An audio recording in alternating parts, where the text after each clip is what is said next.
Hey, Coach Nate here with Fleet Feet. Welcome to the wonderful world of negative splitting. This is the strategy used by some of the best runners in the world to run some of the absolute blazingly best, fastest times.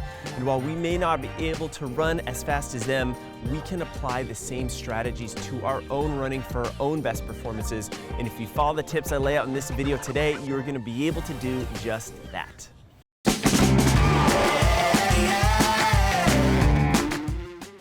Hey, if negative splits are just so darn effective, well, why doesn't every runner do it all the time? It's like, well, it takes a little bit of practice and a little bit of patience. Negative splitting really requires knowing yourself and your body and your training really darn well. And you only know yourself really darn well if you practice a lot. You understand where those edges are for you in your training, what you can hold for a long time and what you can't. And that's gonna require a little bit of practice and potentially a little bit of failure. You're gonna wanna mess things up purposely in your training so that you start to know where those edges are. And in this video, I'm gonna give you two different types of workouts so you can refine your own negative splitting strategy, one for longer runs and one for shorter, faster stuff, so that you can get your own negative splits dialed in. Now, we are a creature of the habits we cultivate all the time. And if you're someone on your long runs or your runs you're just kind of cruising where you always start out a little bit faster and then always end up finishing a little bit slower, well, hey, you've just done a positive split. You've gone the opposite direction what we want.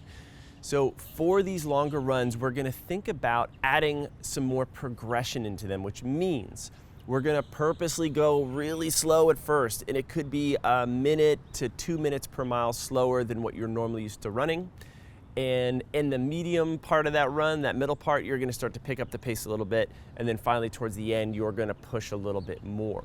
So easy effort in the beginning, easy medium towards the end, and then finally pushing more towards the medium effort at the final section of that run. And if you can start to do that, you're gonna start to train that patience super early and that fast finish towards the end. I love to do this for runs anywhere from 3 miles to 8+, depending on the distances you're training for. Now, the other place we wanna apply this negative splitting strategy is going to be in our run intervals where we're deliberately practicing race pace or faster. And for this, we wanna still apply that patience even though the pace is gonna be faster overall than the run we just previously talked about.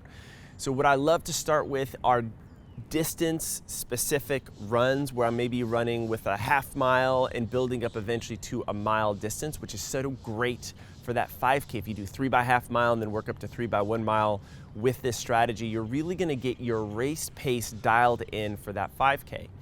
We're gonna start at a medium effort. This is gonna be fast, but still controlled, which is exactly what we want that first mile in the 5K to feel like. The second one is gonna be at medium hard effort, and that final is going to be hard effort, where you're really gonna be pushing yourself to go. Now, when you're doing these negative splits at first, there might be a lot of variability where the pace is a lot slower and then it picks up a little bit more. As you get better at this, what you're gonna find is that you're gonna get more subtle in your ability to do this, where you're just fractionally slower than you wanna be and then fractionally faster towards the end, which is really where we start to hit that prime performance. So remember guys, practice makes permanent, not perfect. If you're that runner who always tends to be the rabbit to jump out a little bit faster and then to kind of fall back into levels of fatigue, well, that's what's gonna happen all the time. So I need to make a deliberate change, and it's gonna take a little bit more effort at first, but if I can start to do that a little bit more, this becomes the habit, this becomes the automatic. I can apply that to my longer, my easier runs, and then of course to those intervals too. And speaking of intervals, I've got a great 5K interval workout playing over my shoulder right now, which is perfect thing to do for the big run, which is our way of celebrating Global Running Day. You can sign up by clicking the link below this video.